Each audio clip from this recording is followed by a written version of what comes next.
آمنوا اتقوا اللہ حق تقاتہ ولا تموتن الا وانتم مسلمون واعتصموا بحبل اللہ جميعا ولا تفرقوا واذكروا نعمة اللہ علیکم اذ کنتم اعداء فألف بین قلوبکم فاصبحتم بنعمته اخوانا وکنتم على شفا حفرة من النار فانقذکم منها كذلك يبين الله لكم آياته لعلكم تهتدون ولتكن منكم أمة يدعون إلى الخير ويأمرون بالمعروف وينهون عن المنكر وأولئك هم المفلحون صدق الله العظيم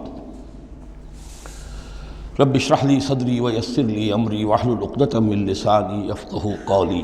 سورہ آل عمران کا جو نصف ثانی اب شروع ہو رہا ہے تو آپ نے یہ مشابہت بھی نوٹ کر لی ہوگی کہ نصف اول میں سورہ بقرہ میں بھی ایک مرتبہ یا ایھا الذین آمنوا سے خطاب تھا، یا ایھا الذین آمنوا لا تقولوا راعنا وقولوا انظرنا واسمعوا۔ اسی طرح سورہ آل عمران کے نصف اول میں بھی ایک آیت وہ اوپر آ چکی ہے کہ یا ایھا الذین آمنوا ان تطیعوا فریقا من الذین اوتوا الکتاب یردوکم بعد ایمانکم کافرین۔ لیکن اصل خطاب جو ہے مسلمانوں سے شروع ہو رہا ہے وہ 11ویں رکوع سے، اور یہاں پر اصل میں ایک سہ نکاتی لائحہ عمل دیا جا رہا ہے امت کو۔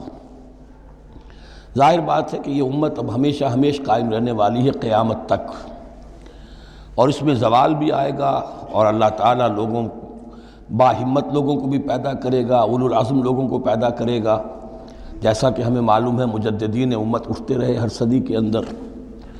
لیکن جب بھی کوئی کام دین کی تجدید کا ہو، دین کو اثر نو تازہ کرنے کی کوشش ہو، دین کو قائم کرنے کی جد و جہد ہو، تو اس کا ایک لائحہ عمل ہوگا۔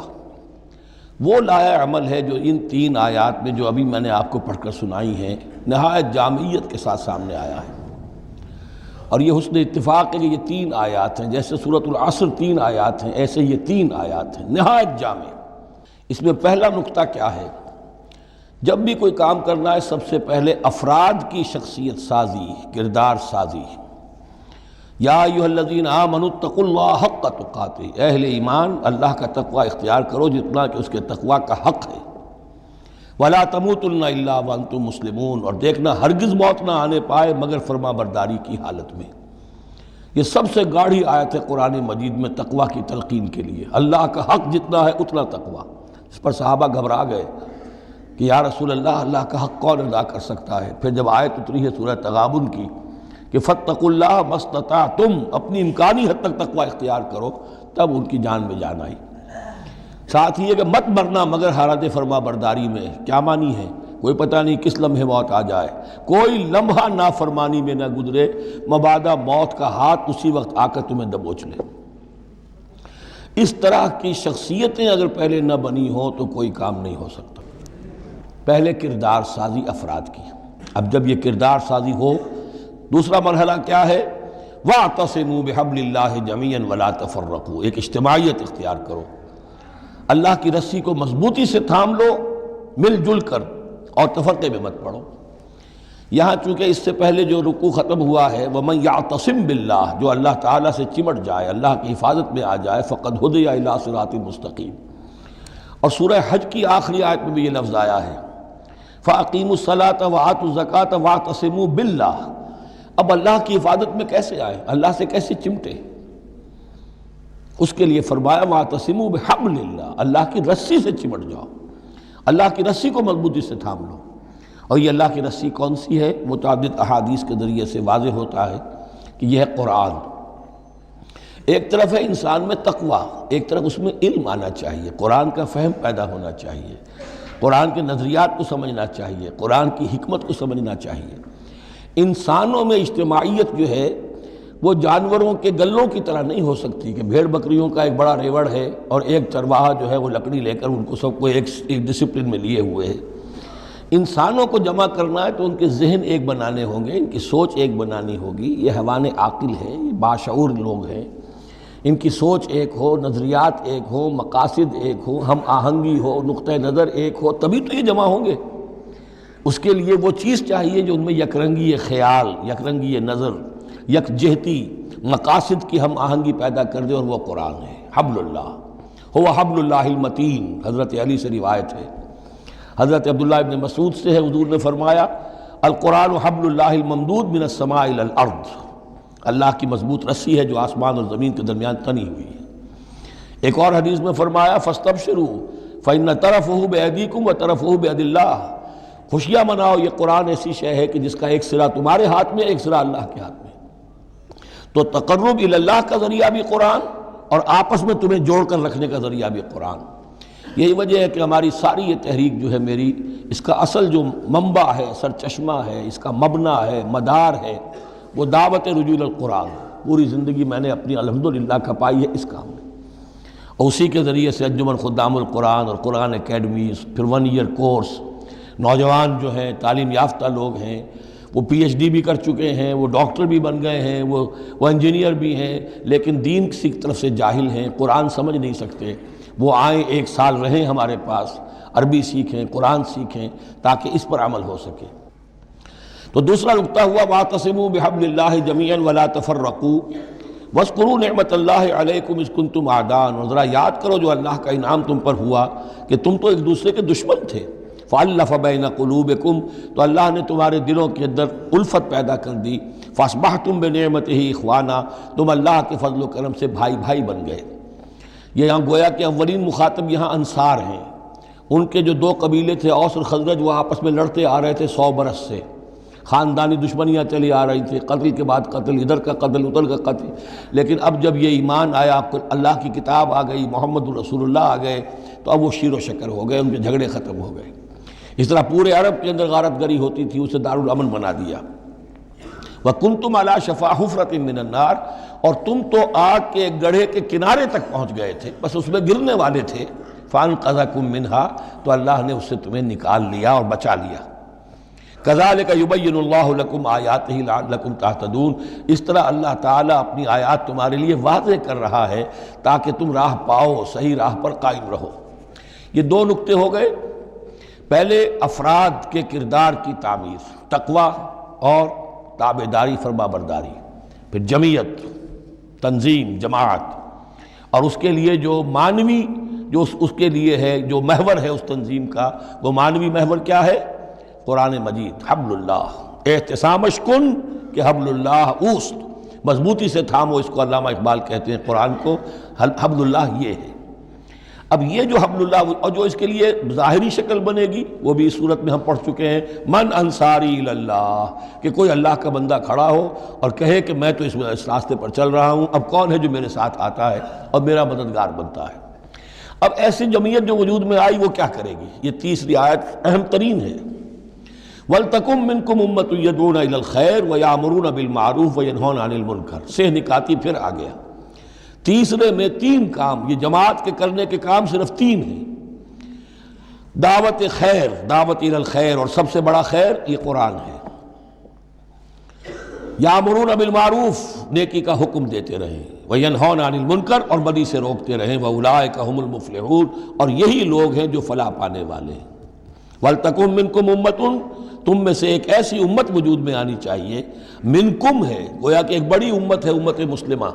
وہ تو اب 150 کروڑ ہیں یا 140 یا 130 کروڑ ہیں، سوئے ہوئے ہیں، اپنے منصب کو بھولے ہوئے ہیں، دین سے دور ہیں۔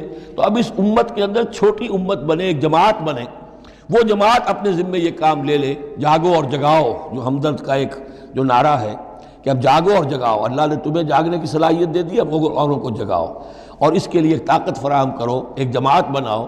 وَلْتَكُن مِّنكُمْ أُمَّةٌ يَدْعُونَ إِلَى الْخَيْرِ وَيَأْمُرُونَ بِالْمَعْرُوفِ وَيَنْهَوْنَ عَنِ الْمُنكَرِ وَأُولَٰئِكَ هُمُ الْمُفْلِحُونَ، یہی لوگ فلاح پانے والے ہیں۔ وہ بڑی امت کروڑوں کی جو ہے، جو یہ کام نہیں کرتی، وہ فلاح کی امید میں اگر ہے اور نجات کی امید میں ہے تو ایک امید موہوم ہے۔ فلاح پانے والے صرف یہ لوگ ہوں گے، اولئک ھم المفلحون۔ اب اسی میں آگے چل کر میں نے جو منہج انقلاب نبوی ہے اس میں یہ بات واضح کی ہے کہ جب کوئی انقلاب کے لیے آخری اقدام ہوگا، وہ بھی نہی عن المنکر بالید، اس لیے کہ حدیث میں حضور نے نہی عن المنکر کے 3 مرتبے بیان کیے ہیں۔ ابو سعید خدری رضی اللہ عنہ سے روایت ہے، من رأى منکم منکرا فلیغیرہ بیدہ فإن لم یستطع فبلسانہ فإن لم یستطع فبقلبہ وذلک اضعف الایمان، رواہ مسلم رحمہ اللہ۔ تم میں سے کوئی شخص کسی منکر کو دیکھے اس کا فرض ہے اسے طاقت سے، زور سے، ہاتھ سے بند کرے، روکے، بدلے۔ اگر اس کی طاقت نہیں ہے تو زبان سے تو کہے، اس کی بھی ہمت نہیں ہے تو دل میں نفرت ضرور رکھے، اور یہ ایمان کا کمزور ترین درجہ ہے۔ نفرت بھی ختم ہو گئی، وائے ناکامی متاع کارواں جاتا رہا، کارواں کے دل سے احساس زیاں جاتا رہا، تو اب کوئی ایمان نہیں۔ ہاں دل میں نفرت ہے تو اگلا قدم اٹھاؤ، زبان سے کہنا شروع کرو، بھائی یہ چیز غلط ہے، یہ حرام ہے، یا اللہ نے اس کو حرام ٹھہرایا ہے، مت یہ کام کرو۔ لیکن ساتھ ہی اپنی طاقت بناتے جاؤ، ایک جماعت بناؤ، قوت بناؤ۔ جب وہ طاقت ہو جائے اب کہو کہ اب یہ نہیں کرنے دیں گے، پھر وہ ہوگا نہیں منکر بالید، طاقت کے ساتھ۔ یہ ہوگا انقلاب کا جو ہے آخری مرحلہ۔ تو یہ 3 آیتوں کے اندر عظیم ہدایت ہے، پورا لایا عمل ہے، اسی میں منہج انقلاب نبوی کا جو آخری اقدامی عمل ہے وہ بھی پوشیدہ ہے۔ وَلَا تَكُونُوا كَالَّذِينَ تَفَرَّقُوا وَاخْتَلَفُوا مِن بَعْدِ مَا جَاءَهُمُ الْبَيِّنَاتُ، اور ان لوگوں کی طرح نہ ہو جانا جو متفرق ہو گئے، فرقوں میں بٹ گئے، اور انہوں نے اختلافات پیدا کر لیے اس کے بعد کہ ان کے پاس واضح تعلیمات آ گئی تھیں۔ اولئک لہم عذاب عظیم، ایسے لوگوں کے لیے تو بہت بڑا عذاب ہے۔ یوم تبیض وجوہ وتسود وجوہ، اب یہ آخرت کا ذکر ہے جس دن کے بعض چہرے جو ہیں بڑے روشن اور تابناک ہوں گے، اور بعض چہرے جو ہیں وہ سیاہ ہوں گے۔ فَأَمَّا الَّذِينَ اسْوَدَّتْ وُجُوهُهُمْ، تو جن لوگوں کے اس دن چہرے سیاہ ہوں گے، یہ وہ کون ہوں گے؟ اکفرتم بعد ایمانکم، یہ وہی لوگ ہوں گے جو ایمان کے بعد کفر میں لوٹ گئے، ہدایت کے آنے کے بعد تفرقے میں پڑ گئے، زدم زدہ میں پڑ گئے، انہوں نے اس عبد اللہ کو چھوڑ دیا۔ اکفرتم بعد ایمانکم فذوقوا العذاب بما کنتم تکفرون، تو اب ذرا مزہ چکھو اس عذاب کا، اس کفر کی باعث جو تم کرتے رہے تھے۔ وَأَمَّا الَّذِينَ ابْيَضَّتْ وُجُوهُهُمْ، اور وہ لوگ جن کے چہرے سفید ہوں گے، روشن ہوں گے، تابناک ہوں گے، ففی رحمت اللہ ہم فیہا خالدون، وہ اللہ کی رحمت میں ہوں گے اور اس میں ہمیشہ ہمیشہ رہیں گے۔ تلک آیات اللہ نتلوہا علیک بالحق، یہ اللہ کی آیات ہیں جو ہم آپ کو پڑھ کر سنا رہے ہیں حق کے ساتھ۔ وما اللہ یرید ظلما للعالمین، اور اللہ تعالیٰ تو جہان والوں کے لیے ظلم کا ارادہ نہیں رکھتا۔ لوگ اپنے اوپر ظلم کرتے ہیں، خود غلط راستے پر پڑتے ہیں، اور اس کی پھر ان کو سزا دنیا اور آخرت میں بھگتنی پڑتی ہے۔ وَلِلَّهِ مَا فِي السَّمَاوَاتِ وَمَا فِي الْأَرْضِ، جیسا کہ میں نے عرض کیا اکثر اہم بحثوں کے بعد پھر یہ آیت آتی ہے اس طرح کی کہ گویا کہ یہ ایک کنکلوڈنگ ریمارک، اللہ ہی کے لیے ہے جو کچھ آسمانوں اور زمین میں ہے، وَإِلَى اللَّهِ تُرْجَعُ الْأُمُورُ، اور بالآخر سارے معاملات اللہ ہی کی طرف لوٹا دیے جائیں گے۔ كُنْتُمْ خَيْرَ أُمَّةٍ أُخْرِجَتْ لِلنَّاسِ، تم وہ بہترین امت ہو جسے لوگوں کے لیے برپا کیا گیا ہے، یعنی یہ پوری امت مسلمہ اس لیے بنائی گئی تھی۔ یہ دوسری بات ہے امت مسلمہ بھول جائے، جب بھول جائے تو پھر جو بھی ان میں سے جاگے وہ دوسروں کو جگا کر اس امہ ودن امہ، اس امت کے اندر جماعت، پارٹی ودن پارٹی، امہ ودن امہ بنائیں اور وہ کام کریں جو اوپر ہے۔ لیکن حقیقت میں تو اس امت مسلمہ کا ایز سچ مجموعی طور پر فرض منصبی یہی ہے۔ کنتم خیر امت، دیکھیے یہ اس آیت کو رکھیے اب سورہ بقرہ میں جو آیت تھی، وَكَذَلِكَ جَعَلْنَاكُمْ أُمَّةً وَسَطًا لِتَكُونُوا شُهَدَاءَ عَلَى النَّاسِ وَيَكُونَ الرَّسُولُ عَلَيْكُمْ شَهِيدًا، اسی کے ہم وزن یہ آیت ہے سورہ آل عمران کی، کنتم خیر امت اخرجت للناس، تم بہترین امت ہو جسے لوگوں کے لیے نکالا گیا ہے۔ دنیا کی اور قومیں اپنے لیے زندہ رہتی ہیں، اپنی ترقی، اپنی بہتری، اپنی بہبود، اپنی دنیا میں عزت، اپنے دائرے کو بڑھانا، لیکن مسلمان کو جینا ہے، ہم تو جیتے ہیں کہ دنیا میں تیرا نام رہے، کہیں ممکن ہے کہ ساقی نہ رہے، جام رہے، زیادہ سے زیادہ لوگوں کو ہدایت کی طرف بلانا، لوگوں کو جہنم کی آگ سے بچانے کی کوشش کرنا۔ تمہیں جینا ہے ان کے لیے، وہ جیتے ہیں اپنے لیے۔ کنتم خیر امت اخرجت للناس، تمہیں نکالا گیا ہے، برپا کیا گیا ہے لوگوں کے لیے۔ تامرون بالمعروف، تم حکم کرتے ہو نیکی کا، وتنہون عن المنکر، اور تم روکتے ہو بدی سے، وتؤمنون باللہ، اور تم ایمان رکھتے ہو اللہ پر۔ یہ کیفیت تھی پوری امت مسلمہ کی حضور کے وقت، اور وہ جو پہلے بتایا گیا ہے وہ اس وقت کے لیے ہے جب کہ امت سو گئی ہو، امت بھول گئی ہو اپنے مقصد وجود کو۔ تو ظاہر بات ہے جن کو ہوش آ جائے وہ لوگوں کو جگائیں اور ایک نئی جمعیت فراہم کریں۔ وَلَوْ آمَنَ أَهْلُ الْكِتَابِ لَكَانَ خَيْرًا لَهُمْ، اگر یہ اہل کتاب ایمان لے آتے تو یہ ان کے حق میں بہت بہتر تھا۔ مِنْهُمُ الْمُؤْمِنُونَ، ان میں ہے کچھ لوگ جو ایمان والے ہیں، یعنی ان میں سے مراد وہ بھی ہو سکتے ہیں جو اس وقت تک یہودیوں میں سے یا نصرانیوں میں سے ایمان لا چکے تھے، اور یہ بھی ہو سکتا ہے جن کے اندر پوٹینشلی ایمان تھا اور کچھ عرصے کے بعد کہا جا رہا کہ وہ ایمان لے آئیں گے۔ وَأَكْثَرُهُمُ الْفَاسِقُونَ، لیکن ان کی اکثریت جو ہے اب وہ فاسقوں اور نافرمانوں پر مشتمل ہے۔ وہی معاملہ جو امت مسلمہ کا آج ہو چکا ہے، اکثریت کا حال کیا ہے وہ دیکھ لیجیے آپ۔ لَن يَضُرُّوكُمْ إِلَّا أَذًى، اے مسلمانوں یہ تمہیں نقصان نہیں پہنچا سکیں گے مگر کچھ تھوڑی سی کوفت، بہرحال تمہارے لیے کوفت کا سبب تو بنتے رہیں گے، لیکن یہ تمہیں کوئی ضرر بالفعل پہنچا نہیں سکیں گے۔ وَإِن يُقَاتِلُوكُمْ يُوَلُّوكُمُ الْأَدْبَارَ، اور اگر یہ کہیں تم سے جنگ کریں گے تو پیٹھ دکھا دیں گے، ان میں جرأت نہیں ہے، ان بزدل ہیں، یہ تمہارا مقابلہ نہیں کر سکیں گے۔ ثُمَّ لَا يُنصَرُونَ، پھر ان کی مدد نہیں کی جائے گی۔ ضُرِبَتْ عَلَيْهِمُ الذِّلَّةُ، اب وہ آیت آ گئی سورہ بقرہ کے وہ جو 7ویں رکوع کے آخر میں آئی تھی، بس تھوڑا سا ترتیب کا فرق ہے۔ ضُرِبَتْ عَلَيْهِمُ الذِّلَّةُ أَيْنَمَا ثُقِفُوا، ان کے اوپر ذلت تھوپ دی گئی ہے، مسلط کر دی گئی ہے جہاں بھی پائے جائیں۔ إِلَّا بِحَبْلٍ مِّنَ اللَّهِ وَحَبْلٍ مِّنَ النَّاسِ، سوائے یہ کہ اللہ کا کوئی سہارا انہیں ہو، کسی وقت اللہ انہیں سہارا دے دے، یا ان کا سہارا بن جائیں لوگ، جیسے آج پوری عیسائی دنیا ان کا سہارا بنی ہوئی ہے۔ اسرائیل قائم ہے تو اپنے بل پر نہیں، پوری عیسائی دنیا کی سپورٹ پر قائم ہے۔ ابھی جو یہ جنگ ہوئی تھی خلیج کی جنگ، تو جو اس کا کمانڈر ان چیف تھا، اس کا وہ نام میرے ذہن سے اس وقت اتر رہا ہے، اس نے صاف کہہ دیا تھا، اس لیے کہ فوجی لوگوں کی زبان سے نکل جاتا ہے، جن کے منہ سے نکل جاتی ہے، جن کے منہ سے سچی بات مستی میں، فقیہ مصلحت بھی سے وہ رندے بادہ خار اچھا، اس نے صاف کہہ دیا تھا یہ پوری جنگ ہم نے اسرائیل کے تحفظ کے لیے لڑی ہے۔ کس قدر خون ریزی ہوئی ہے، صرف اسرائیل کا تحفظ پیش نظر تھا، تو یہ ساری سپورٹ ان کی ہے۔ ضُرِبَتْ عَلَيْهِمُ الذِّلَّةُ أَيْنَمَا ثُقِفُوا إِلَّا بِحَبْلٍ مِّنَ اللَّهِ وَحَبْلٍ مِّنَ النَّاسِ وَبَاءُوا بِغَضَبٍ مِّنَ اللَّهِ، اور یہ اللہ تعالیٰ کا غضب جو ہے اور غصہ انہوں نے حاصل کر لیا ہے۔ وَضُرِبَتْ عَلَيْهِمُ الْمَسْكَنَةُ، اور ان کے اوپر کم ہمتی مسلط کر دی گئی ہے۔ ذَلِكَ بِأَنَّهُمْ كَانُوا يَكْفُرُونَ بِآيَاتِ اللَّهِ، جو کہ تو وہی الفاظ آ رہے ہیں، اور اللہ تعالیٰ تو ظالم نہیں ہے۔ ان کا یہ حشر اس لیے ہوا ہے کہ یہ اللہ تعالیٰ کی آیات کا انکار کرتے رہے، وَيَقْتُلُونَ الْأَنْبِيَاءَ بِغَيْرِ حَقٍّ، اور انبیاء تک کو قتل کرتے رہے ناحق۔ ذَلِكَ بِمَا عَصَوْا وَكَانُوا يَعْتَدُونَ، اور یہ ہوا اس لیے کہ انہوں نے نافرمانی کی روش اختیار کی اور حدود سے تجاوز کیا۔ لیسوا سواء، پھر وہی بات جو میں عرض کر چکا ہوں، یہ سب کے سب برابر نہیں ہیں، ان میں سے اچھے بھی ہیں برے بھی ہیں۔ من اہل الکتاب امۃ قائمۃ یتلون آیات اللہ آناء اللیل وہم یسجدون، اہل کتاب میں ایسے لوگ بھی ہیں جو کھڑے رہنے والے لوگ ہیں، سیدھے راستے پر ہیں، اللہ کی آیات پڑھتے رہتے ہیں رات کے اوقات میں اور سجدہ بھی کرتے ہیں۔ خاص طور پر چونکہ یہاں اہل کتاب کا لفظ آ رہا ہے، جو عیسائی راہب تھے حضور کے زمانے میں، ان پہ کثیر تعداد جو ہے وہ اس کردار کی حامل تھی۔ انہی میں سے ایک بحیرہ راہب تھا جس نے بچپن میں حضور کو پہچان لیا تھا، تو ان میں ایسے لوگ موجود تھے۔ یقیناً کوئی چھپے ہوئے ہوں گے یہود میں بھی، لیکن اکثر و بیشتر یہود میں سے یہ کردار ختم ہو چکا تھا، بہت ہی چند لوگ، لیکن عیسائیوں میں بکثرت موجود تھے۔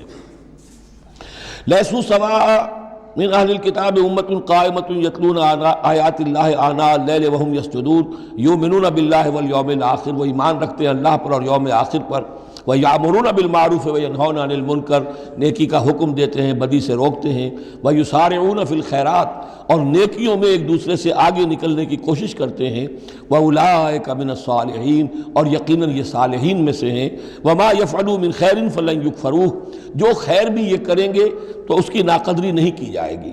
وَاللَّهُ عَلِيمٌ بِالْمُتَّقِينَ، اللہ تعالیٰ اپنے ایسے متقی بندوں سے واقف ہے۔ ان الذین کفروا لن تغنی عنہم اموالہم ولا اولادہم من اللہ شیئا، اس کے برعکس جو لوگ کفر پر اڑ جائیں گے ان کے کام نہیں آ سکیں گے، نہ ان کے اموال نہ ان کے اولاد، اللہ سے بچانے میں کچھ بھی۔ وَأُولَٰئِكَ أَصْحَابُ النَّارِ، وہ جہنمی ہیں، ہم فیہا خالدون، اسی میں رہیں گے۔ مثل ما ينفقون في هذه الحیات الدنیا كمثل ريح فيها سر اصابت حرث قوم ظلموا انفسهم فاهلكت۔ اب یہ جو جنگیں کر رہے تھے قریش مکہ، تو ظاہر بات ہے کہ وہ بھی انفاق کرتے تھے، فوج تیار کرنی ہے، اونٹ چاہیے، سواریاں چاہیے، ہتھیار چاہیے، تو خرچہ کرتے تھے نا۔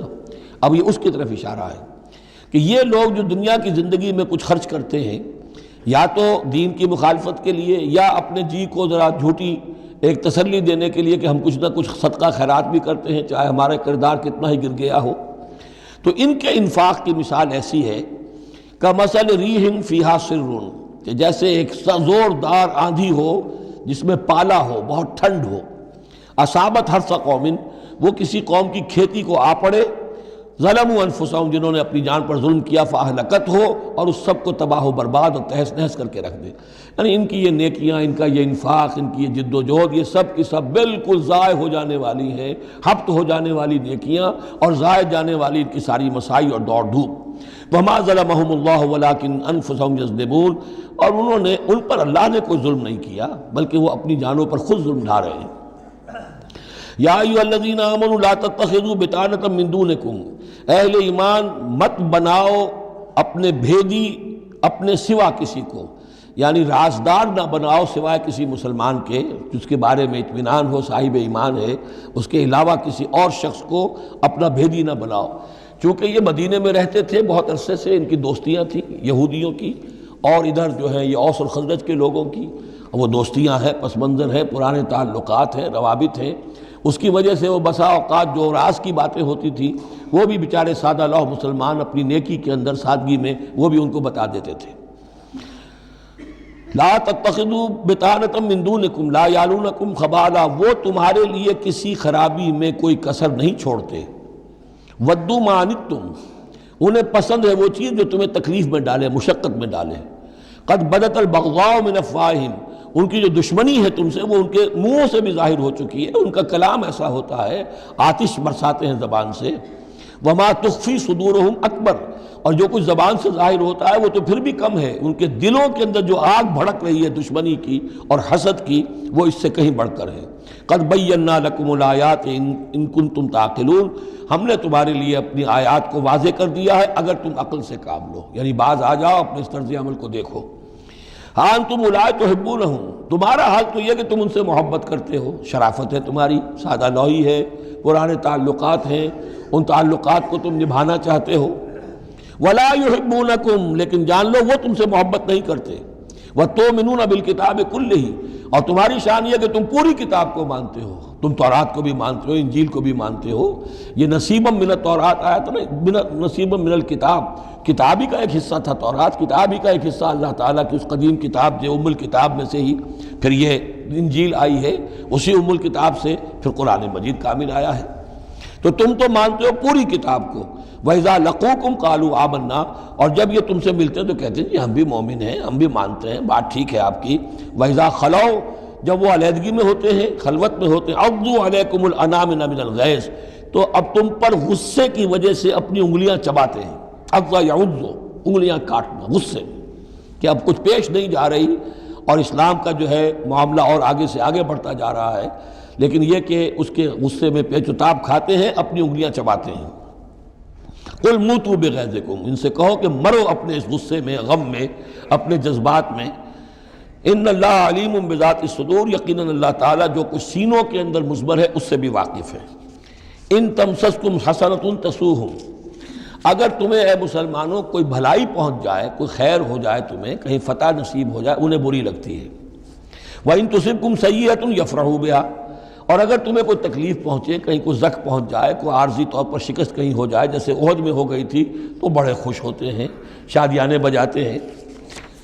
وَإِن تَصْبِرُوا وَتَتَّقُوا، لیکن یہ کہ اگر تم صبر کرتے رہو اور تقویٰ کی روش اختیار کرو، لَا يَضُرُّكُمْ كَيْدُهُمْ شَيْئًا، ان کی یہ ساری چالیں تمہیں کوئی مستقل نقصان نہیں پہنچا سکیں گی، لیکن یہ کہ صبر اور تقویٰ یہ دو چیزیں۔ وَاسْتَعِینُوا بِالصَّبْرِ وَالصَّلَاةِ، وہی صلاۃ جو ہے اس کی جگہ یہاں لفظ تقویٰ آ گیا ہے کہ یہ تم اگر کرتے رہو گے تو پھر یہ کہ ان کی ساری سازشیں ناکام ہوں گی بالآخر۔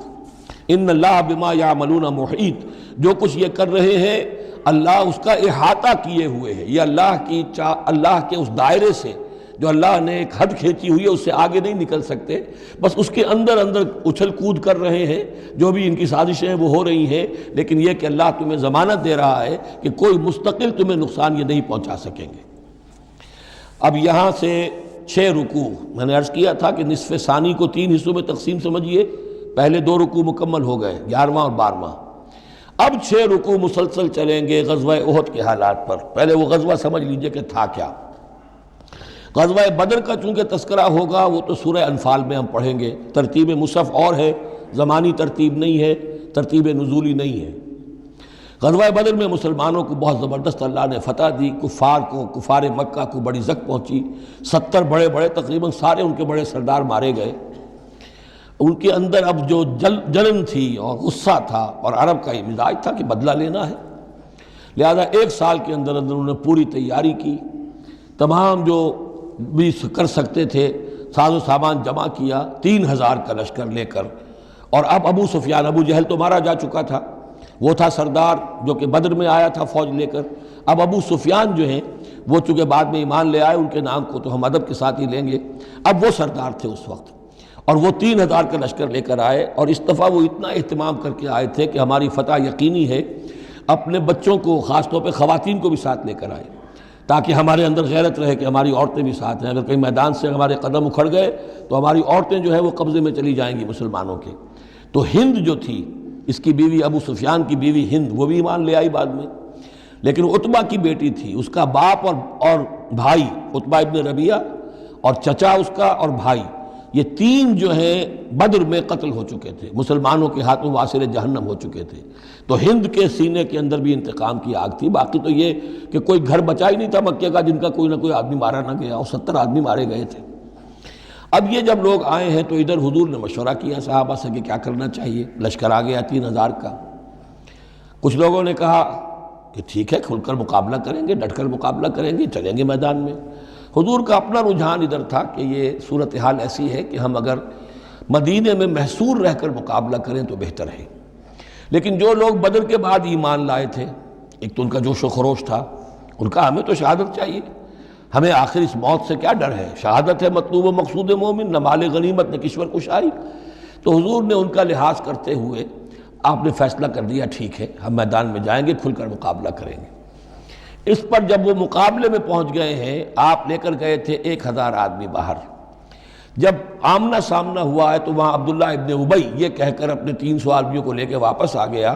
اتفاقاً اس کی رائے بھی یہ تھی کہ کھلے میدان میں جنگ مت کرو، بلکہ یہ کہ محصور ہو کر، جو حضور کی رائے تھی وہی اس کی بھی تھی اس وقت۔ لیکن اس وقت وہ یہ کہہ کر کہ جب ہماری بات نہیں مانی جاتی تو ہم خام خواہ کیوں اپنی جانیں جو ہے جوکھوں میں ڈالیں، وہ 300 آدمی لے گیا تو رہ گئے صرف 700۔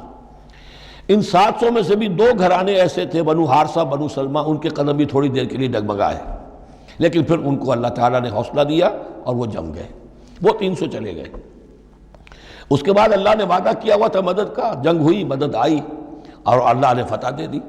لیکن وہ ایک درہ تھا مسلمانوں کی پشت پر پہاڑ میں۔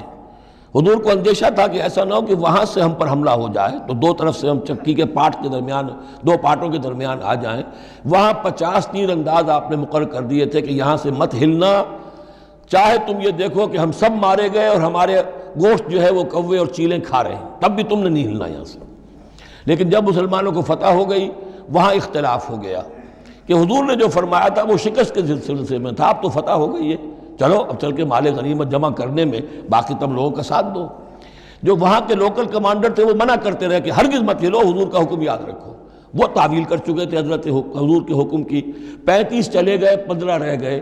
خالد ابن ولید اس وقت جو تھے، کیولری جو تھی، جو گھڑ سوار تھے ان کے جو ہے وہ کمانڈر خالد ابن ولید تھے، ایمان نہیں لائے تھے ابھی۔ ان کی عقابی نگاہ نے دیکھ لیا کہ وہ درہ خالی ہے، تو ادھر تو شکست ہو رہی ہے، وہ اپنا 100 گھوڑوں کا جتنا بھی گھوڑے تھے ان کا لے کر پورا کا پورا رسالہ، اور وہ پیچھے سے آ کر حملہ کیا اور وہ فتح شکست میں بدل گئی۔ 70 صحابہ شہید ہو گئے، حضور بھی زخمی ہو گئے، دندان مبارک شہید ہوئے، خون اتنا گیا کہ یہ بھی مشہور ہو گیا کیونکہ بے ہوشی طاری ہو گئی تھی کہ حضور کا انتقال ہو گیا ہے۔ لیکن پھر یہ ہے کہ ہمت کر کے لوگوں جمع ہوئے، حضور نے لوگوں کو پکارا، پھر آپ نے یہ فیصلہ کیا کہ پہاڑ پر چڑھ کر اور وہاں پر اس وقت بچاؤ کر لیا جائے، تو تمام مسلمان پہاڑ پر چڑھ گئے۔ اب موقع یہ تھا ان کے لیے، ابو سفیان اور دوسری طرف جو یہ ان کے ساتھی جو کیولری کے سردار تھے خالد ابن ولید، ان میں اختلاف ہو گیا۔ خالد ابن ولید کا کہنا یہ تھا کہ ان کا پیچھا کرو اور ختم کر کے ہی چلو، یہاں سے پہاڑ پر چڑھو۔ ابو سفیان نے کہا نہیں، یہ بہت خطرے کی بات ہے، وہ اونچائی پر ہے، اوپر سے پتھر پھینکیں گے اور ہمارے گھوڑوں کا بھی نقصان ہوگا، ہمارا بھی ہوگا، اب ہم نے بدر کا بدلہ لے لیا ہے، اب ہم چلتے ہیں۔ وہ وہاں سے چلے گئے۔ بہرحال یہ ہے پورا سلسلہ کہ جس کے اب واقعات اس میں آئیں گے، تو ایک سکیچ میں نے آپ کے سامنے رکھ دیا ہے۔ وَإِذْ غَدَوْتَ مِنْ أَهْلِكَ تُبَوِّئُ الْمُؤْمِنِينَ مَقَاعِدَ لِلْقِتَالِ، اور یاد کریے اے نبی صلی اللہ علیہ وسلم، جب کہ آپ صبح کو اپنے گھر سے نکلے تھے، اپنے حضرت عائشہ صدیقہ کے حجرے سے آپ برآمد ہوئے تھے، تُبَوِّئُ الْمُؤْمِنِينَ، اور آپ لوگوں کو مقاعد للقتال، آپ لوگوں کو ان کے مورچوں میں بٹھا رہے تھے، یعنی آپ جب صف بندی کر رہے تھے وہاں اور مورچے معین کر رہے تھے۔ واللہ سمیع علیم، اللہ سب کچھ سننے والا اور جاننے والا ہے۔ اذ ہمت طائفتان منکم ان تفشلا، جبکہ دو گروہ تم میں سے ایسے تھے اے مسلمانوں کہ وہ کچھ کمزوری انہوں نے دکھائی، نامردی کا مظاہرہ کیا، ان کے پاؤں لڑکھڑائے۔ واللہ ولیہما، حالانکہ اللہ تعالیٰ ان کا پشت پناہ تھا۔ وعلی اللہ فلیتوکل المؤمنون، اور اللہ تعالیٰ پر ہی توکل کرنا چاہیے اہل ایمان کو۔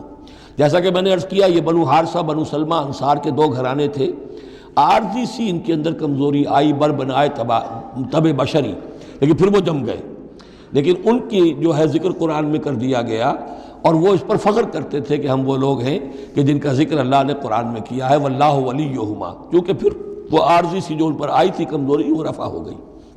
اور آپ غور کریں گے کہ وہ جو بدبخت تھے 300 جو چلے گئے عین میدان جنگ سے، ان کا ذکر بھی اللہ نہیں کر رہا یہاں پر، گویا کہ وہ اس لائق بھی نہیں ہے کہ ان کا ذکر کیا جائے، انڈائریکٹلی اس کا ذکر آخر میں آئے گا ورنہ شروع میں نہیں۔ وَلَقَدْ نَصَرَكُمُ اللَّهُ بِبَدْرٍ وَأَنْتُمْ أَذِلَّةٌ، اور مسلمانوں یاد کرو اللہ نے تمہاری مدد کی تھی بدر میں جبکہ تم بہت کمزور تھے۔ کل 8 تلواریں، 313 کے سوا سب کے پاس تلواریں نہیں تھیں، 8 تلواریں کل، 200 کا 100 گھوڑے کا رسالہ لے کر آئے تھے بدر میں بھی، ادھر 2 گھوڑے تھے صرف، ادھر 700 اونٹ تھے، ادھر 70 اونٹ تھے، یہ کوئی 313 کے مقابلے میں 1000، اللہ نے تمہاری مدد کی تھی۔ وَلَقَدْ نَصَرَكُمُ اللَّهُ بِبَدْرٍ وَأَنْتُمْ أَذِلَّةٌ، تم بہت کمزور تھے اس وقت۔ فَاتَّقُوا اللَّهَ لَعَلَّكُمْ تَشْكُرُونَ، تو اللہ کا تقوی اختیار کرو تاکہ تم اللہ کا صحیح معنی میں شکر ادا کر سکو۔ اِسْتَقُولُ لِلْمُؤْمِنِينَ، اے نبی جب کہ آپ کہہ رہے تھے اہل ایمان سے، أَلَنْ يَكْفِيَكُمْ، کیا تمہارے لیے یہ کافی نہیں ہے، أَنْ يُمِدَّكُمْ رَبُّكُمْ بِثَلَاثَةِ آلَافٍ مِّنَ الْمَلَائِكَةِ مُنزَلِينَ، کہ اللہ تعالیٰ تمہاری مدد کرے 3000 فرشتوں سے کہ جو آئیں اترنے والے ہیں آسمان سے، یعنی 3000 کا لشکر آیا ہے، تو اے مسلمانوں میں تمہیں خوشخبری دیتا ہوں اللہ تعالیٰ 3000 فرشتے تمہاری مدد کو بھیجے گا۔ بلا، حضور نے اللہ تعالیٰ کی طرف سے آ رہا، یہ بات تو حضور نے فرمائی تھی، اللہ تعالیٰ نے حضور کی اس دعا، گویا کہ دعا کہہ لیجئے یا جو بھی آپ نے پیشن گوئی کی، ایک طرح کا استدعا بھی ہو سکتی تھی کہ اللہ سے اس طریقے سے آپ یہ استدعا کر رہے ہوں، تو فوراً اس کی منظوری کا اعلان ہو گیا، بلا کیوں نہیں۔ ان تصبروا وتتقوا، مسلمانوں اگر تم صبر کرو گے اور تقوی کی روش پر رہو گے، وَيَأْتُوكُم مِّن فَوْرِهِمْ هَٰذَا، اور اگر وہ فوری طور پر تم پر حملہ آور ہو جائے دشمن، يُمْدِدْكُمْ رَبُّكُمْ بِخَمْسَةِ آلَافٍ، تو اللہ تو تمہاری مدد کرے گا تمہارا پروردگار 3000 نہیں 5000 فرشتوں کے ذریعے سے، مصوبین جو نشان زدہ گھوڑوں کے اوپر آئیں گے۔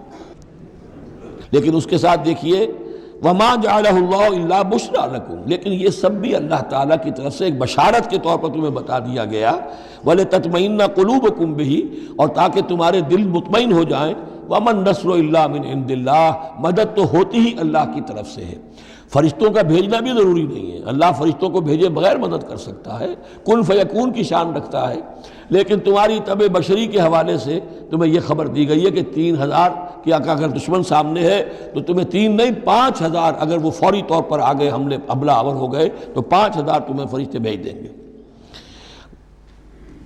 لِيَقْطَعَ طَرَفًا مِّنَ الَّذِينَ كَفَرُوا، یہ اللہ تعالیٰ چاہتا ہے کہ یہ کافروں کا ایک بازو کاٹ دے، اور یکبتہم، یا ان کو ذلیل کر دے، فینقلبوا خائبین، تاکہ پھر وہ لوٹ جائیں بہت ہی خائب و خاسر ہو کر، ناکام ہو کر۔ اب یہ گفتگو ذہن میں رکھیے، ترتیب جو ہے وہ نہیں ہے، پہلے جو ذکر ہو رہا ہے وہ تو آپ میدان جنگ میں پہنچ چکے تھے، یہ ذکر ہو رہا ہے اس سے پہلے کا، جب خبریں پہنچی ہوں گی کہ 3000 کا لشکر آ رہا ہے، اس وقت جو گفتگو ہوئی ہے۔ اب اس جنگ کے دوران جو بھی کچھ مسلمانوں سے خطائیں ہوئیں، غلطیاں ہوئیں، ان کی طرف بھی اشارہ ہے۔ اس میں بعض ایک معاملہ ایسا بھی ہوا جو حضور سے بھی خطا کا ایک معاملہ ہوا، اس کے اوپر بھی گرفت ہے، بلکہ سب سے پہلے حضور والے معاملے کو لیا جا رہا ہے۔ جب آپ زخمی ہو گئے شدید اور آپ پر بے ہوشی بھی طاری ہوئی، پھر جب ہوش میں آیا تو آپ کی زبان پر یہ الفاظ آ گئے، کیف یہدی اللہ قوما خضبوا وجہ نبیہم بالدم، اللہ اس قوم کو کیسے ہدایت دے گا جس نے اپنے نبی کے چہرے کو خون سے رنگ دیا، کیونکہ تلوار کا وار پڑا تھا آپ کی یہ چیک جو ہے، چیک بون پر، یہ جو ہڈی ہے چہرے کی، اور اس سے 2 آپ کے دانت بھی شہید ہو گئے تھے، اور یہ کہ فوارہ خون کا چھوٹا تھا، اور اس فوارے سے ظاہر بات ہے آپ کا پورا چہرہ لہو لہان، پورا جسم، اور خون اتنا گیا کہ آپ پر بیہوشی طاری ہو گئی۔ کیف یہدی اللہ قوما، اللہ کیسے ہدایت دے گا اس قوم کو، خضبوا، جنہوں نے رنگ دیا، وجہ نبیہم، اپنے نبی کے چہرے کو، بالدم، خون سے، اس پر گرفت ہو رہی ہے۔ لیس لک من الامر شیء، اے نبی آپ کا کوئی اختیار نہیں ہے، آپ کا کام ہے دعوت دینا، تبلیغ کرنا، لوگوں کی ہدایت و ضلالت کا فیصلہ ہم کرتے ہیں، آپ نہیں کرتے۔ اور دیکھیے اللہ نے کیا شان دکھائی، جس شخص کی وجہ سے یہ سب کچھ ہوا ہے، خالد ابن ولید، حضور ہی کے زبان مبارک سے اسے خطاب دلوایا، خالد سیف من سیوف اللہ، خالد اللہ کی تلواروں میں سے تلوار ہے۔ حالانکہ یہ ساری زک جو پہنچی ہے وہ حضرت خالد ابن ولید اس وقت تک جو وہ کفر کے سرداروں میں سے تھے، اور وہ آئے تھے۔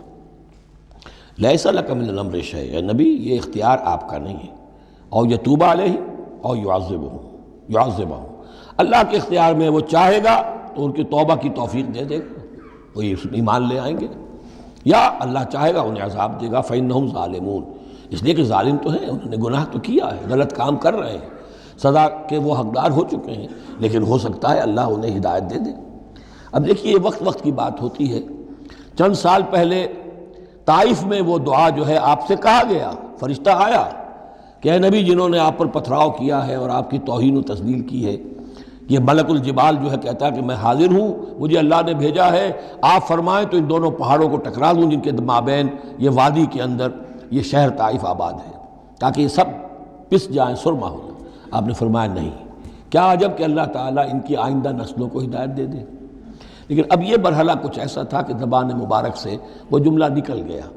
یہ بھی ہو سکتا ہے کچھ چونکہ بے ہوشی سے ایک دم اٹھے ہیں تو اس وقت شاید پوری طریقے سے آپ جو ہے اپنے پوری طرح اپنے حواس جو ہے ابھی بحال نہیں ہوئے تھے اور یہ الفاظ نکل گئے۔ لیکن اللہ تعالیٰ کا معاملہ یہ الرب رب وَإِن تنزل والعبد عبد وَإِن ترقى، بندہ بندہ ہی رہتا ہے چاہے کتنا ہی بلند ہو جائے، اور رب رب ہی ہے چاہے کتنا ہی نزول فرما لے۔ اب تو وہ وقت ہے نا، رات کا پچھلا پہر شروع ہو رہا ہے نا، اللہ تعالیٰ سمائے دنیا تک نازل ہوں گے، اور شب معراج میں حضور 7ویں آسمان پر چلے گئے۔ اللہ اس پہلے آسمان پر آ کر بھی رب ہے، اور حضور اس 7ویں آسمان پر پہنچ کر بھی بندے ہیں۔ الرب رب وَإِن تنزل والعبد عبد وَإِن ترقى وَلِلَّهِ مَا فِي السَّمَاوَاتِ وَمَا فِي الْأَرْضِ، اللہ ہی کے لیے ہے جو کچھ کہ ہے آسمانوں اور زمین میں۔ یغفر لمن یشاء ویعذب من یشاء، وہ جس کو چاہتا ہے بخش دیتا ہے، جس کو چاہتا ہے عذاب دیتا ہے۔ واللہ غفور الرحیم، اللہ غفور الرحیم ہے۔ یا ایھا الذین آمنوا لا تاکلوا الربا اضعافا مضاعفہ، اہل ایمان سود مت کھاؤ دوگنے پر دگنا۔ یہ جو کمپاؤنڈ انٹرسٹ ہے، بڑھتا چڑھتا رہتا ہے، یہ اصل میں پہلی آیت جو ہے سود کی حرمت میں وہ یہ ہے۔ بلکہ نوٹ کیجئے، جیسا کہ میں نے نوٹ کرا دیا تھا کل آپ کو، سب سے پہلے ایک مکی صورت میں سورہ روم میں بات آ گئی تھی، ما آتیتم من ربا لیربو فی اموال الناس فلا یربو عند اللہ وما آتیتم من زکاۃ تریدون وجہ اللہ فاولئک هم المضعفون۔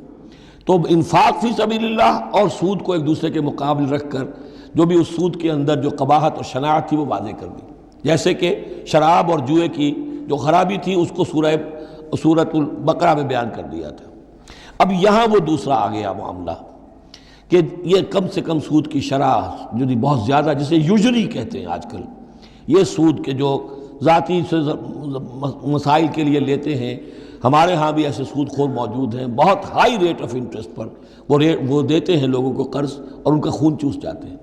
تو پہلے اس سود کی مذمت آئی ہے، آخری حکم ہے پھر اس سود کا جو بیع کے اندر سود ہے، وہ ہے وہ حکم کہ جو سن 9 میں نازل ہوا، لیکن ترتیب مصحف میں وہ سورہ بقرہ میں ہے، وہ پورا رکوع ہم پڑھ چکے ہیں، اور اس رکوع کی آخری آیت وہ ہے جو قرآن مجید کی آخری آیت ہے ترتیب نزولی میں، وَاتَّقُوا يَوْمًا تُرْجَعُونَ فِيهِ إِلَى اللَّهِ۔ یہ کیوں یہاں پر آیت آئی ہے؟ اس لیے کہ محسوس ایسا ہوتا ہے کہ وہ جو 35 تیر انداز وہاں سے چھوڑ کر چلے گئے تھے تو کوئی ان کے تحت الشعور میں مال غنیمت کی کوئی طلب تھی جو نہیں ہونی چاہیے تھی۔ اس حوالے سے کہ سود خوری جو بھی ہے یہ انسان کے اندر مال سے محبت ایسی پیدا کر دیتی ہے جس کی وجہ سے اس کے کردار کے اندر بڑے بڑے خلا پیدا ہو سکتے ہیں۔ لہذا یہاں اسی کے حوالے سے یا ایھا الذین آمنوا لا تاکلوا الربا اضعافا مضاعفۃ واتقوا اللہ لعلکم تفلحون، اور اللہ کا تقوی اختیار کرو تاکہ تم فلاح پاؤ۔ واتقوا النار التی اعدت للکافرین، اس آگ سے بچو، ڈرو اس آگ سے جو کافروں کے لیے تیار کی گئی ہے، بھڑکائی گئی ہے۔ وَأَطِیعُوا اللَّهَ وَالرَّسُولَ لَعَلَّکُمْ تُرْحَمُونَ، اور اللہ اور اس کے رسول کی اطاعت کرتے رہو تاکہ تم پر رحم کیا جائے۔ وَسَارِعُوا إِلَىٰ مَغْفِرَةٍ مِّن رَّبِّكُمْ، اور دوڑو اپنے رب کی مغفرت کے حصول کے لیے۔ وَجَنَّةٍ عَرْضُهَا السَّمَاوَاتُ وَالْأَرْضُ، اور اس جنت کو حاصل کرنے کے لیے جس کا پھیلاؤ آسمانوں اور زمین جتنا ہے۔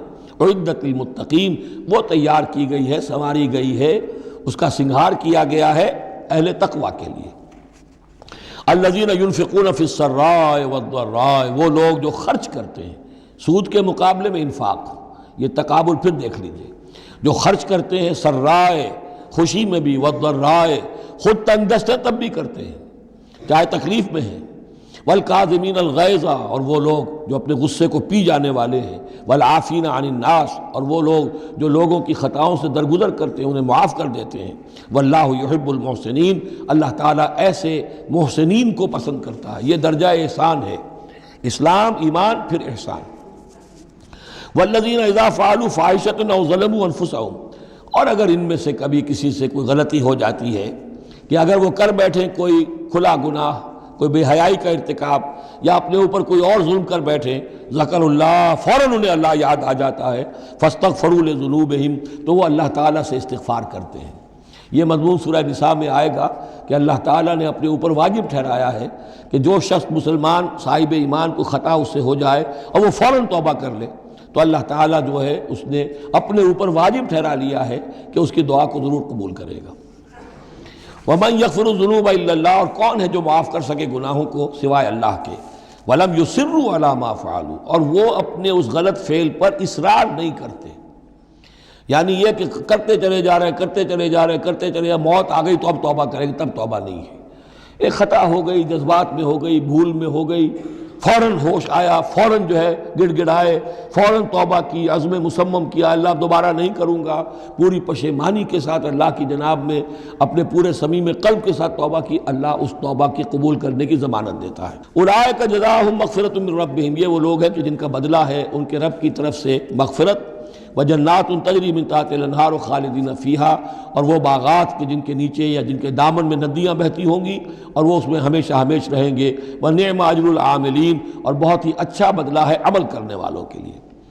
قد خلت من قبلکم سنن فسیروا فی الارض، تم سے پہلے بھی بہت سی قومیں، بہت سے حالات اور واقعات گزر چکے ہیں۔ فسیروا فی الارض، تو زمین میں گھومو پھرو، فانظروا کیف کان عاقبۃ المکذبین، اور دیکھو کہ کیسا انجام ہوا ہے جھٹلانے والوں کا۔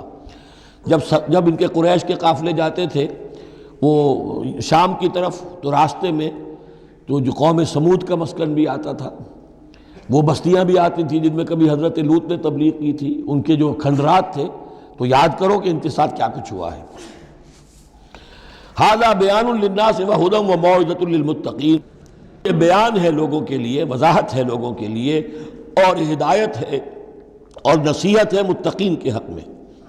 ولا تہنوا ولا تحزنوا، یہ آج بڑی اہم ہے، اور نہ کمزور پڑو اور نہ غم کھاؤ۔ وانتم الاعلون ان کنتم مؤمنین، ہمارا پختہ وعدہ تمہارے ساتھ یہ ہے کہ تم ہی سربلند ہوگے، آخری فتح تمہاری ہوگی، تم ہی سب سے اونچے ہوگے، بشرطے کہ تم مومن ہوئے۔ اور اس آیت کا میں حوالہ دیا کرتا ہوں، آج دنیا میں ہم ذلیل ہیں، اعلیٰ تو نہیں ہے، بلند تو نہیں ہے، نتیجہ کیا نکلتا ہے؟ ایمان نہیں ہے ہمارے اندر، ایک عقیدہ ہے، موروثی عقیدہ ہے، ایمان، یقین والا ایمان، burning faith, living faith, conviction, وہ کہاں ہے؟ یا پھر قرآن اللہ کا کہنا جھوٹ ہے، انتم الاعلون ان کنتم مؤمنین، ہو نہیں سکتا کہ امت کے اندر ایمان موجود ہو اور پھر وہ دنیا میں ذلیل و خوار ہو۔ ان یمسسکم قرح فقد مس القوم قرح مثلہ۔ اب ظاہر بات ہے کہ اتنی بڑی جو ایک چوٹ پہنچی تھی، 70 صحابہ شہید ہو گئے، اس میں حضرت حمزہ بھی ہیں، مصعب بن عمیر بھی ہیں، انصار کا کوئی گھرانہ نہیں تھا۔ واپس جب آئے ہیں حضور صلی اللہ علیہ وسلم اور مسلمان تو ہر گھر میں کوہرام مچا ہوا۔ اس وقت تک میت پر بین کرنے کی بھی ممانعت نہیں ہوئی تھی، تو عورتیں جو ہیں وہ مرثیے کہہ رہی تھیں، بین کر رہی تھیں، ماتم کر رہی تھیں۔ اس حال میں خود حضور صلی اللہ علیہ وسلم کی زبان مبارک سے الفاظ نکل گئے، اما حمزہ تو فلا بواکی لہو، ہائے حمزہ کے لیے تو کوئی رونے والی بھی نہیں، کیونکہ حمزہ کی کون یہاں خواتین ہیں رشتہ دار؟ حمزہ تو مہاجر تھے۔ انصار کے گھرانے میں جو خواتین ہیں وہ تو اپنے اپنے مردوں کی، اپنے اپنے شہیدوں کی، مقتولوں کی جو ہے وہ کر رہی ہیں، بیان کر رہی ہیں۔ اس پر پھر انصار نے جا کر اپنے گھروں سے خواتین کو حضرت صفیہ کے گھر بھیجا، حضرت حمزہ کی ہمشیرہ، کہ وہاں جا کر تعزیت کرو۔ تو بہرحال دکھ تو محمد کو بھی پہنچا ہے صلی اللہ علیہ وسلم، آخر یہ حساس دل تھا آپ کا، پتھر کا کوئی ٹکڑا تو نہیں تھا سینے کے اندر، جو بھی زخم پہنچی ہے۔ یہاں اللہ تعالیٰ اہل ایمان کی دل جوئی کے لیے کہہ رہا ہے کہ اتنے غمگین نہ ہو، اتنے ملول نہ ہو، اتنے دل گرفتہ نہ ہو۔ ان یمسسکم قرح، اگر تمہیں کوئی چرکا لگا ہے اب، فقد مس القوم قرح مثلہ، تو تمہارے دشمن کو اس جیسا ہی چرکا لگ چکا ہے کہ نہیں؟ 1 سال پہلے ان کے 70 مارے گئے تھے کہ نہیں؟ وَتِلْكَ الْأَيَّامُ نُدَاوِلُهَا بَيْنَ النَّاسِ، اور یہ تو دن ہیں جن کو ہم لوگوں میں الٹ پھیر کرتے رہتے ہیں، اونچ نیچ، ایک سی کیفیت ہم نہیں رکھتے۔ وَلِيَعْلَمَ اللَّهُ الَّذِينَ آمَنُوا، اور یہ اس لیے ہوتا ہے کہ اللہ دیکھ لے کہ کون حقیقتاً مومن ہے، اس لیے کہ امتحان نہ آئے، آزمائش نہ آئے، تکلیف نہ آئے، قربانی نہ دینی پڑے، کوئی زک نہ پہنچے تو سبھی مومن ہیں۔ پھر تو پتہ چلتا ہے کہ کون ثابت قدم رہا، کس نے اپنا سب کچھ لگا دیا، کس نے صبر کیا۔ تو اللہ تعالیٰ جاننا چاہتا ہے، دیکھنا چاہتا ہے۔ وَلِيَعْلَمَ اللَّهُ الَّذِينَ آمَنُوا وَيَتَّخِذَ مِنكُمْ شُهَدَاءَ، اللہ چاہتا ہے تم میں سے کچھ کو مقام شہادت عطا کرے، اپنی گواہی کے لیے قبول کر لے انہیں۔ وَاللَّهُ لَا يُحِبُّ الظَّالِمِينَ، اللہ ظالموں کو پسند نہیں کرتا۔ اگر تمہیں تکلیف پہنچی اس کا یہ مطلب نہیں ہے کہ اللہ تعالیٰ نے کفار کی مدد کی ہے اور کفار کو پسند کیا، معاذ اللہ۔ وَلِيُمَحِّصَ اللَّهُ الَّذِينَ آمَنُوا وَيَمْحَقَ الْكَافِرِينَ، اور یہ اس لیے ہوا ہے کہ اللہ تعالیٰ اہل ایمان کو بالکل پاک کر دے۔ یعنی تمہارے ہاں اب خاص طور پر جو انصار مدینہ ہیں، جو ابھی ایمان لائے ہیں، ان میں کچھ کچے بھی ہیں، پکے بھی ہیں۔ اللہ چاہتا ہے کہ وہ پوری طریقے سے پک بھی جائیں، اور اگر کوئی کچا ہی رہنا ہے تو وہ کٹ بھی جائے، تاکہ جماعت کی بحثیت مجموعی جو ہے اس کی قوت کو ضعف نہ پہنچے۔ تو پاک کر لینا، تمحیص، بحث و تمحیص میں یہ لفظ ہم استعمال کرتے ہیں۔ بحث کہتے ہیں کھریدنے کو، جیسے جانور جو ہے، کوا جو ہے زمین کو کھرے گا، پھر جو اسے نظر آئے گا کوئی دانہ ہے یا کوئی کنکر ہے تو علیحدہ کرے گا، اور دانے کو کھائے گا، کنکر کو چھوڑ دے گا۔ تو بحث ہے کھریدنا، اور تمحیص ہے جدا کر دینا۔ جو اس کے لیے ایٹیبل ہے، جس کو کھانے کا اس کے لیے ہے صحیح، اس کو لے لے گا۔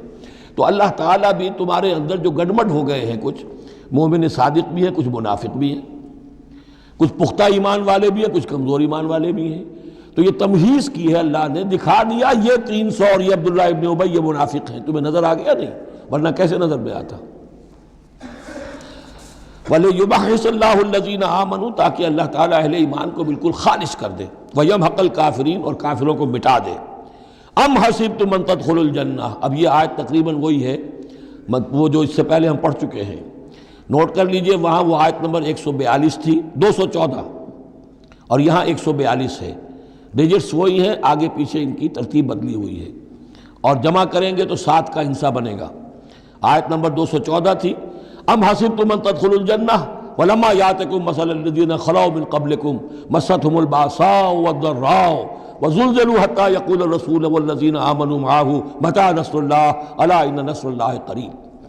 وہی ہے آیت اب یہ، ام حسبتم ان تدخلوا الجنہ، کیا تم نے سمجھا تھا کہ جنت میں داخل ہو جاؤ گے؟ وَلَمَّا يَعْلَمِ اللَّهُ الَّذِينَ جَاهَدُوا مِنكُمْ، ابھی تو اللہ نے دیکھا ہی نہیں ہے تم میں سے کون واقعتاً جہاد کرنے والے ہیں۔ ابھی تو امتحان ہے، ابھی اس کے امتحان اور بھی ہیں، ابھی تو تمہارے لیے بڑی سے بڑی منزلیں، کڑی سے کڑی منزلیں آنے والی ہیں۔ وَلَمَّا يَعْلَمِ اللَّهُ الَّذِينَ جَاهَدُوا مِنكُمْ وَيَعْلَمَ الصَّابِرِينَ، اور ابھی تو اللہ تعالیٰ نے دیکھا ہی نہیں ہے کہ کون ہے تمہارے اندر جو واقعتاً اللہ کی راہ میں صبر اور استقامت کا ثبوت دیتے ہیں۔ وَلَقَدْ كُنْتُمْ تَمَنَّوْنَ الْمَوْتَ مِنْ قَبْلِ أَنْ تَلْقَوْهُ، اور تمہارا حال یہ ہے کہ تم موت کی تمنا کرتے تھے اس سے پہلے کہ وہ ان سے ملاقات ہوئی۔ یہ وہ جو نئے لوگ ایمان لائے تھے اور نوجوان تھے، ان کا تھا ہمیں تو شہادت چاہیے اور ہم تو کھلے میدان میں جائیں گے، یہ اب ان کے اوپر تھوڑا سا تبصرہ ہو رہا ہے کہ اس وقت تو شہادت کا بڑا ذوق و شوق جو ہے اور جوش جہاد اور ذوق شہادت کا اظہار ہو رہا تھا، اب تم نے موت دیکھ لی ہے نا،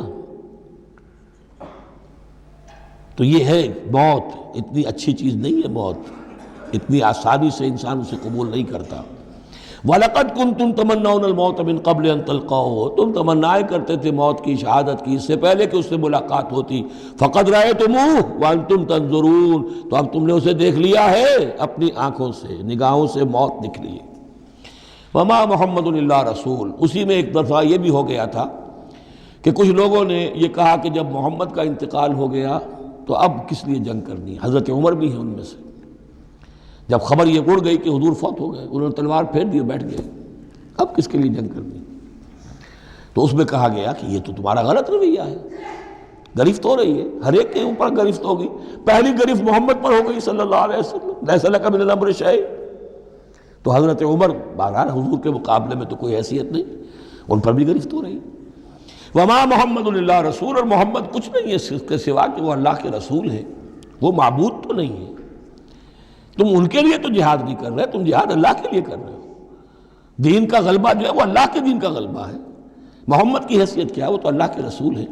وما محمد الا رسول قد خلت من قبلہ الرسل، اور ان سے پہلے بہت سے رسول گزر چکے، افئن مات، تو اگر وہ ان کا انتقال ہو جائے، او قتلا، یا بالفرض وہ قتل ہو جائیں، انقلبتم علی اعقابکم، تو کیا تم اپنی ایڑیوں کے بل لوٹ جاؤ گے؟ یہی تمہارے دین اور ایمان کی حقیقت ہے۔ وَمَن يَنْقَلِبْ عَلَىٰ عَقِبَيْهِ فَلَن يَضُرَّ اللَّهَ شَيْئًا، اور جو کوئی بھی اپنی ایڑیوں کے بل لوٹ جائے گا وہ اللہ کو کوئی نقصان نہیں پہنچائے گا۔ وَسَيَجْزِي اللَّهُ الشَّاكِرِينَ، ہاں اللہ بدلہ دے گا شکر کرنے والوں کو۔ حضرت عمر چونکہ جذباتی انسان تھے، اس میں کوئی شک نہیں، تقریباً یہی کیفیت حضور کے انتقال پر پھر ہو گئی تھی ان کی، تلوار کھینچ کر بیٹھ گئے تھے، جو کہے گا محمد کا انتقال ہو گیا سر اڑا دوں گا اس کا۔ وہ تو پھر حضرت ابو بکر آئے، وہ یار غار، ثانی اسلام و غار و بدر و قبر، وہ آئے ہیں، ان کے لیے چونکہ رکاوٹ نہیں تھی، حضرت عمر تو اندر جا نہیں سکتے تھے، حضرت عائشہ کا حجرہ تھا، اب حضرت عائشہ بیٹی ہیں حضرت ابو بکر کی، وہ سیدھے گئے حجرے میں، جا کر چہرے مبارک پر چادر تھی ہٹائی اور آپ کی پیشانی کو بوسہ دیا اور کہا کہ اب دوبارہ موت آپ پر وارد نہیں ہوگی، اب تو حیات جاویدانی آپ کو حاصل ہو چکی۔ پھر باہر آ کر یہی آیت پڑھی، وما محمد الا رسول قد خلت من قبلہ الرسل افئن مات او قتل انقلبتم علی اعقابکم۔ حضرت عمر کہتے ہیں مجھے محسوس ہوا جیسے یہ آیت ابھی نازل ہوئی ہے، اتنا اثر ہوا۔ یہ عظیمت تھی حضرت ابو بکر کی، بہت بلند مقام ہے حضرت ابو بکر کا۔ وما کان لنفس ان تموت الا باذن اللہ، اور کسی جان کے لیے یہ ممکن ہی نہیں ہے کہ وہ مر سکے، اس پر موت وارد ہو مگر اللہ کے حکم سے۔ کتابا مؤجلہ، وہ تو لکھی ہوئی شے ہے اجل معین کے ساتھ، ہر ایک کا وقت طے ہے۔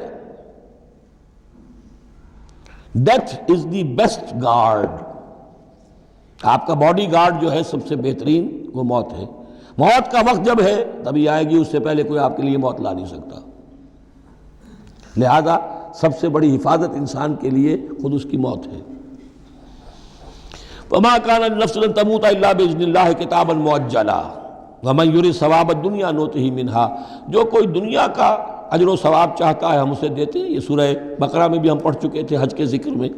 ومن يرد ثواب الآخرة نؤته منها، اور جو واقعتاً آخرت کا ثواب چاہتا ہے، بدلہ چاہتا ہے، جزا چاہتا ہے اپنے اعمال کی، ہم اس میں سے اس کو دیں گے۔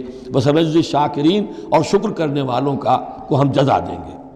وَكَأَيٍّ مِّن نَّبِيٍّ قَاتَلَ مَعَهُ رِبِّيُّونَ كَثِيرٌ، اور اے مسلمانوں یہ تمہارے ساتھ جو واقعہ پیش آیا ہے وہ پہلا تو نہیں ہے، کتنے ہی نبی ایسے گزرے ہیں کہ ان کے ساتھ ہو کر ربیون، یہ ربی ربائی جو ان کا یہودیوں کے ہاں آج بھی لفظ چلتا ہے، ربانیون، ربائس، ربی، جو اللہ والے ہیں، اللہ کے ماننے اور چاہنے والے، اللہ کے متوالے، اللہ کے دیوانے۔ کائین من نبی، کتنے ہی نبی گزرے ہیں، قاتل معاہ، ان کے ساتھ ہو کر جنگ کیا، ربیون نے، کثیر، اللہ والوں نے، اللہ کے غلاموں نے، اللہ کے عاشقوں نے، فما وہنوا لما اصابہم فی سبیل اللہ، تو اللہ کی راہ میں جو بھی تکلیفیں ان پر آئیں اس میں انہوں نے جی نہیں ہارا، وما ضعفوا، نہ انہوں نے کمزوری دکھائی، وما استکانوا، نہ ہمت ہاری، واللہ یحب الصابرین، اور اللہ تعالیٰ کو ایسے صابروں ہی سے محبت ہے۔ تو اے مسلمانوں، ان کا کردار اپناؤ اور دل گرفتہ نہ ہو۔ وما كان قولهم الا ان قالوا ربنا اغفر لنا ذنوبنا واسرافنا في امرنا، اور ان کا تو ہر مرحلے پر یہی قول ہوتا تھا کہ وہ دعا کرتے تھے، اے رب ہمارے بخش دے ہمیں ہمارے گناہ، واسرافنا في امرنا، اور اگر ہم سے اپنے کسی معاملے میں حد سے تجاوز ہو جائے، جیسے کچھ تجاوز ہو گیا حضور سے کہ آپ نے وہ الفاظ فرما دیے، کیف یہدی اللہ قوما خضبوا وجہ نبیہم بالدم، یا جیسے حضرت عمر سے ہو گیا کہ تلوار پھینک کر بیٹھ گئے۔ تو اللہ، جو اسراف ہم سے ہو جائے، اسراف ہے کسی حد سے تجاوز کر جانا، جائز حد تک خرچ کرنا ٹھیک ہے، آپ اس میں آگے بڑھ جاتے ہیں، وہ اسراف ہے۔ وَإِسْرَافَنَا فِي أَمْرِنَا، بخش دے جو بھی اسراف، جو بھی زیادتی ہم سے ہو گئی، وَثَبِّتْ أَقْدَامَنَا، اور ہمارے قدموں کو جما دے، وَانصُرْنَا عَلَى الْقَوْمِ الْكَافِرِينَ، اور ہماری مدد فرما کافروں کے مقابلے میں۔ یہی دعا تھی حضرت طالوت کے ساتھیوں کی، یہی دعا تھی جس پر ختم ہوئی وہ دعا کہ جو سورہ بقرہ کے اختتام پر آئی، فانصرنا علی الکافرین، وہی دعا یہاں بھی ہے۔ فآتاہم اللہ ثواب الدنیا وحسن ثواب الآخرہ، تو ان لوگوں کو اللہ تعالیٰ نے عطا فرمایا دنیا کا ثواب بھی، دنیا میں بھی سربلندی دی، فتوحات دی، وحسن ثواب الآخرہ، اور آخرت کے ثواب کا تو بہت ہی عمدہ حصہ ان کے لیے ہے۔ واللہ یحب المحسنین، اور اللہ تعالیٰ جو ہے ایسے محسنین کو پسند کرتا ہے۔ یا ایھا الذین آمنوا ان تطیعوا الذین کفروا یردوکم علی اعقابکم، اے اہل ایمان، اگر تم ان لوگوں کا کہنا مانو گے جنہوں نے کفر کی روش اختیار کی ہے، وہ تمہیں تمہاری ایڑیوں کے بل واپس لے جائیں گے، فتنقلبوا خاسرین، اور پھر تم بالکل خسارے والے، تباہ اور برباد ہو جانے والے ہو جاؤ گے۔ بل اللہ مولاکم، تمہیں تو یہ سمجھنا چاہیے تمہارا مولا، مددگار، پشت پناہ، ساتھی، حمایتی اللہ ہے، وَهُوَ خَيْرُ النَّاصِرِينَ، اور وہی ہے کہ جو سب سے بڑھ کر مدد کرنے والا، سب سے اچھا مددگار ہے۔ سَنُلْقِي فِي قُلُوبِ الَّذِينَ كَفَرُوا الرُّعْبَ، ہم ان قریب کافروں کے دلوں میں رعب ڈال دیں گے، بِمَا أَشْرَكُوا بِاللَّهِ، اس سبب سے کہ انہوں نے شرک کیا اللہ کے ساتھ، مَا لَمْ يُنَزِّلْ بِهِ سُلْطَانًا، اور ایسی چیزوں کو شریک ٹھہرایا، ایسی ہستیوں کو یا چیزوں کو جس کے لیے اللہ تعالیٰ نے کوئی سند نہیں اتاری۔ وَمَأْوَاهُمُ النَّارُ وَبِئْسَ مَثْوَى الظَّالِمِينَ، اور اللہ ان کا ٹھکانہ جو ہے وہ جہنم ہے، اور بہت ہی برا ٹھکانہ ہے ظالموں کے لیے۔ یہ اصل میں اس آیت میں توجیہ ہو رہی ہے کہ وہ کیوں چلے گئے، جبکہ اس درجے ان کو یعنی کھلی فتح حاصل ہو چکی تھی، مسلمانوں کو ہزیمت ہو گئی، حضور اور صحابہ جو ہے انہوں نے پناہ لے لی ہے پہاڑ کے اوپر جا کر۔ خالد بن ولید کہہ بھی رہے ہیں کہ اس معاملے کو اب ختم کرنا چاہیے، روز روز کا ٹنٹا جو ہے وہ اب نہ رہے، لیکن ابو سفیان کے اندر دل میں کوئی ایسا رعب اللہ نے اس وقت ڈال دیا کہ وہاں سے وہ چلے گئے، ورنہ یہ کہ واقعتاً اس وقت صورتحال جو ہے مسلمانوں کے لیے بہت مخدوش ہو چکی تھی۔ بارک اللہ لی و لکم فی القرآن العظیم۔